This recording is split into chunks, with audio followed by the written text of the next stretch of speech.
Déco dans le présent pour mieux construire l'avenir. La chronique d'Interentreprise avec Francette Florimond. Bonjour, j'espère que vous allez bien. Nous parlons toujours de la gestion de l'eau et de l'assainissement aux Antilles et en Guyane suite à un avis récent du Conseil économique, social et environnemental, le CESE, où siègent des représentants de ces territoires.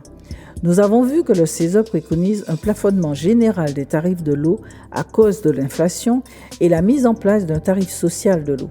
Par ailleurs, pour faire comprendre aux gestionnaires qu'ils sont responsables de ce qui se passe sur les réseaux, le CESE préconise qu'ils déduisent à chaque coupure d'eau un montant forfaitaire journalier de la facture suivante pour ainsi dédommager les usagers. Autre proposition du CESE, que des citernes et des bouteilles d'eau soient systématiquement mises à disposition du public gratuitement en cas de coupure ou de catastrophe naturelle. Ces propositions sont de nature à toucher les gestionnaires d'eau au porte-monnaie et ainsi accroître leur efficacité. Par ailleurs, le CESE préconise aux collectivités territoriales d'exonérer l'eau du réseau des taxes octroi de mer qui augmentent anormalement le prix de ce bien commun.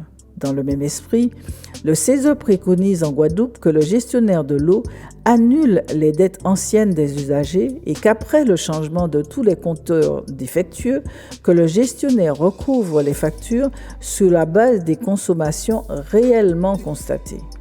Le CESE invite en outre les parlementaires à déposer une proposition de loi créant un droit opposable à l'accès à l'eau potable pour tous. Ce droit permettra, petit 1, d'enjoindre l'intercommunalité responsable du service public local de l'eau à fournir un service de qualité à un montant acceptable. Et petit 2, de l'attaquer devant le tribunal administratif en cas de défection.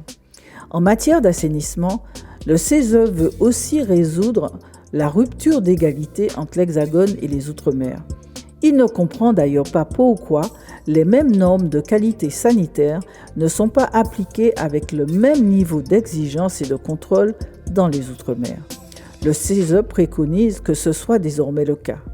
Il rappelle en outre la nécessité de préserver les ressources d'eau souterraines pour les générations futures et que cette préservation passe impérativement par la non-utilisation totale en surface de substances chimiques susceptibles de contaminer les nappes par infiltration, comme cela a été le cas avec le chlordécone. Les dernières préconisations du CESE portent donc sur l'assainissement.